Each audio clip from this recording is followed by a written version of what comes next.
Hello everyone, welcome on board to Yagya investment academy. आज हम बात करने वाले हैं एविएशन सेक्टर की कुछ कंपनीज के बारे में। So fasten your seat belts because इस सेक्टर में आपको बहुत सारी टर्बुलेंस देखने को मिलने वाली है। सबसे पहले हम शुरुआत करते हैं एक सिंपल और स्मूथ न्यूज के साथ, क्योंकि जनरली हमारा टेक ऑफ स्मूथ ही रहता है। आई एम टॉकिंग अबाउट 2 एयरलाइंस जो अपने ऑपरेशंस को शुरू करने वाली है। एक्चुअली एक ऑपरेशन शुरू करने वाली है एंड दूसरा रिज्यूम करने वाली है। Yes, I am talking about Akasa air which is backed by Rakesh Jhunjhunwala, जिनका 40% स्टेक होने वाला है इसमें।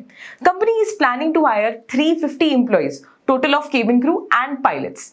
इसके अलावा जब मैं बात कर रही हूँ जेट एयरवेज की, तो 2019 में उनको अपने ऑपरेशंस बंद करने पड़े थे because of the financial crisis, but after 3 years company is making a come back. And इससे फायदा किसको होने वाला है? 2 फायदे होने वाले हैं। पहला, इकोनॉमी को, क्योंकि बहुत ज्यादा जॉब जनरेट होगी, एंड दूसरा आपको और मुझे, शायद हमें सस्ती टिकट्स मिल जाए फ्लाइट्स की। बट इससे नुकसान किसको होने वाला है, यानी कि टर्बुलेंस कौन फेस करने वाला है? टर्बुलेंस फेस करने वाली है एग्जिस्टिंग एयरलाइन कंपनीज, क्योंकि उन्हें बहुत टफ कंपटीशन इसमें फेस करना पड़ेगा। दूसरा, अब हम आते हैं स्पाइस जेट के ऊपर, जिसमें मैं आपको बताऊंगी कि स्पाइस जेट में कितने सारे गवर्नेंस के इश्यूज हैं। सबसे पहले मैं अगर बात करूं तो इस साल की स्टार्टिंग में स्पाइस जेट के ऊपर केस कर दिया था क्रेडिट स्विस ने, बिकॉज कंपनी ओ करती थी क्रेडिट स्विस को समवेयर अराउंड $24 मिलियन। एंड इसके कारण क्रेडिट स्विस ने हाई कोर्ट से परमिशन भी ले ली थी कि वो स्पाइस जेट को सीधा वाइंड अप ही करवा दे। बट लकीली जब स्पाइस जेट सुप्रीम कोर्ट के पास गया तो उन्होंने उनकी जो अपील थी उनको माना एंड क्रेडिट स्विस को कहा कि प्लीज देखो कुछ बीच का रास्ता निकल सके अगर तो उसके कारण कंपनी अपने आप को वाइंड अप होने से तो बचा पाई, लेकिन स्टिल कंपनी में अभी भी बहुत सारी फाइनेंशियल टर्बुलेंसेस हैं। दूसरा, लेटली कंपनी के जो एमडी और चेयरमैन हैं मिस्टर अजय सिंह, उनके ऊपर एक पुलिस कंप्लेंट फाइल की गई है बाय मिस्टर अमित अरोड़ा, जिनका ये कहना है कि अजय सिंह ने उनको ड्यूप किया है, यानी कि धोखा दिया है, चीटिंग करी है। क्यों? क्योंकि अजय सिंह ने प्रॉमिस किए थे 10,000 shares of SpiceJet to mister Amit Arora for some services that he had provided. But company ने इस पूरी ही न्यूज को बोला है कि नहीं, हमारी तरफ से ऐसा कुछ नहीं था। एंड उन्होंने ये भी कहा है कि वो अमित अरोड़ा पे डेफेमेशन के केस के चार्जेस भी फाइल करेंगे। और तो और अभी तक स्पाइस जेट ने अपना Q4 FY22 का रिजल्ट भी नहीं दिया है, बिकॉज अपेरेंटली उनकी कंपनी के ऊपर कोई रैंसमवेयर अटैक हुआ है। तो इन्हीं सब गवर्नेंस इश्यूज के कारण स्पाइस जेट में टर्बुलेंसेस अभी भी बरकरार हैं। अब हम बात करते हैं तीसरी न्यूज की, जो है एयर इंडिया से related. Not just air India, Tata backed air India जो ऑफर कर रहा है VRS, यानी कि वॉलंटरी रिटायरमेंट स्कीम।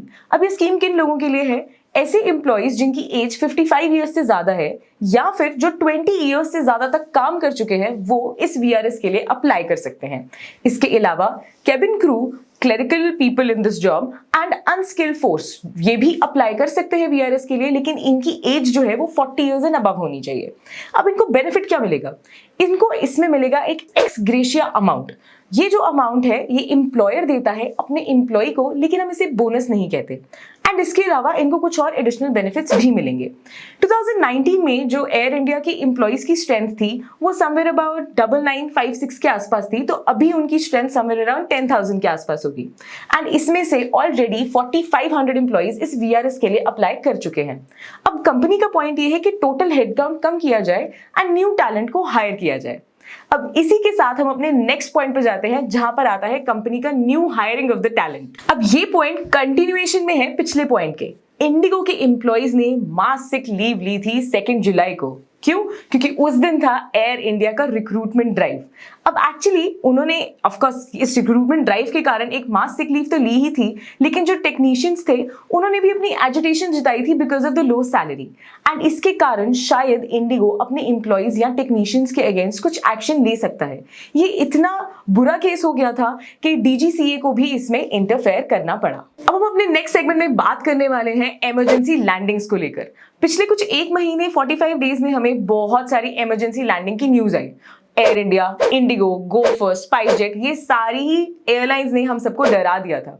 अब हुआ क्या था, ये इंसिडेंट सुन के तो आई स्वेयर आपको बहुत हंसी आने वाली है, क्योंकि पहले इंसिडेंट में ऐसा हुआ कि एक लिविंग बर्ड पाई गई थी कॉकपिट में, फिर कहीं में बर्निंग स्मेल आ रही थी, मिड एयर में विंडशील्ड टूट गई। मतलब ऐसी हिलेरियस चीजें थी, डीजीसीए खुद सोच रहा था कि ऐसा हो क्यों रहा है।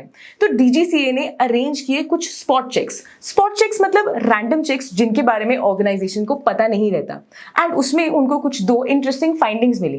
पहली ये कि इनसफिशिएंट और अनक्वालिफाइड स्टाफ था जो कि एक्चुअली क्वालिटी चेक्स को ग्रीन सिग्नल दे रहा था, जिसके कारण फ्लाइट्स में ये प्रॉब्लम आ रही थी। दूसरा, AME, ये एक पर्सनल है, एयर टेक्नीशियन इंजीनियर, जिसका भी काम यही रहता है कि अगर कोई फॉल्ट है तो वो उसको टाइमली बताए, लेकिन वो इन फॉल्ट्स को भी ग्रीन चेक दे रहा था, जिसके कारण इन फ्लाइट्स में हमें ऐसी प्रॉब्लम्स सुनने को मिल रही थी। तो अब डीजीसीए को कुछ ना कुछ तो करना था। तो डीजीसीए ने क्या किया है, 2 मंथ ऑडिट, यानी कि इन सारी एयरलाइंस में कुछ ऑडिट पीरियड चलेगा जिसमें वो आइडेंटिफाई करेंगे अभी और कौन सी प्रॉब्लम्स प्रिवेलिंग है। इसके साथ साथ वो ये भी देखेंगे कि जो वो पर्सनल है जो क्वालिटी चेक्स देते हैं वो प्रॉपर्ली क्वालिफाइड या एक्सपीरियंस्ड है भी या नहीं। नेक्स्ट सेगमेंट में मैं बात करने वाली हूँ ऑपरेटिंग कॉस्ट की, क्योंकि जब मैं ये इमरजेंसी लैंडिंग्स की न्यूज पढ़ रही थी तो मैंने सोचा कि ये जो लिस्टेड कंपनीज हैं इनको थोड़ा फाइनेंशियली एनालाइज किया जाए। आपको भी स्क्रीन पर स्पाइस जेट और इंडिगो के कुछ फाइनेंशियल स्टेटमेंट्स दिखेंगे। इसमें आप नोटिस करो कि दोनों ही कंपनीज के जो एक्सपेंसेस हैं वो उनके रेवेन्यू से बहुत ज्यादा है। इसका मतलब ये कि ये कंपनीज काफी ज्यादा एक्सपेंस फेस कर रही हैं, यानी कि ऑपरेटिंग कॉस्ट एक्सपेंस फेस कर रही हैं, क्योंकि इस इंडस्ट्री में काम करते रहने के लिए ऑपरेटिंग कॉस्ट बहुत ज्यादा लगता है। एक्चुअली इस इंडस्ट्री को ना रिसेंटली 2 सेटबैक्स मिले। फ्यूल का सेटबैक तो मिलता ही रहता है, लेकिन कोविड के टाइम पे इन दोनों ही कंपनीज को बहुत बड़ा सेटबैक मिला, बिकॉज सबके ऑपरेशंस एकदम बंद पड़ गए थे। ये तो लिस्टेड कंपनीज हैं, बट ऑफ कोर्स इससे हमें अनलिस्टेड कंपनीज के बारे में भी पता चलता है। तो देखो, इतना ऑपरेटिंग कॉस्ट कंपनी को बियर करना पड़ा। कोविड के टाइम पे सारी फ्लाइट्स एक जगह पे बस पार्क करके खड़ी हुई थी। तो आप खुद सोचो, शायद ऐसा हो सकता है कि ये जो एयरलाइंस में मैल फंक्शनिंग्स हुई हैं, जो भी इन्होंने अनस्किल्ड पर्सनल को रखा था या जो भी इक्विपमेंट फेलियर हुआ है, कहीं ना कहीं शायद ये अपनी ऑपरेटिंग कॉस्ट कटिंग तो नहीं कर रहे। ऑफ कोर्स इस चीज का इंफॉर्मेशन जो है हमें पता चलेगा जब डीजीसीए की 2 मंथ ऑडिट खत्म होगी, तो हमें पता चलेगा कि एक्चुअल रीजन था क्या। बट आप खुद सोचो कि इन एयरलाइंस का 40%, अराउंड 32 to 40% तो इनके जो एक्सपेंसेस हैं वो फ्यूल के ही रहते हैं। So the companies actually cost cutting कर रही थी, या where they were going wrong, जहां पर उन्होंने इतनी सारी लाइफ्स को रिस्क पे डाल दिया। In the end let's conclude by saying that कि 3 एयरलाइंस यानी कि Akasa air, jet Airways and air India back Tata, ये तीनों ही अपने ऑपरेशंस में दो तो नए ऑपरेशंस ला रही हैं, एंड ये अपने ऑपरेशंस में काफी चेंज करने वाला है। आने वाले समय में देखने वाली बात ये होगी कि टाटा के almost every segment, business segment में जो है वो लिस्टेड है। क्या एयर इंडिया भी लिस्ट हो जाएगा? And Akasa air which is back by Rakesh Jhunjhunwala, which is the greatest investor, क्या वो भी अपनी इस एयरलाइंस को लिस्ट करा देगा? अगर ये एयरलाइंस लिस्ट होती हैं तो एग्जिस्टिंग प्लेयर्स का क्या होगा? बिकॉज इंडिगो का अभी भी अप्रोक्सीमेटली 50% मार्केट है in this domestic flights. So let's see future में कौन सी ऐसी कंपनी है जिसको एक्चुअली मिलती है एक स्मूथ फ्लाइट, या फिर किसी के लिए वो बन जाती है crash landing. Stay tuned for similar content. Do not forget to like, share and subscribe. Thank you so much.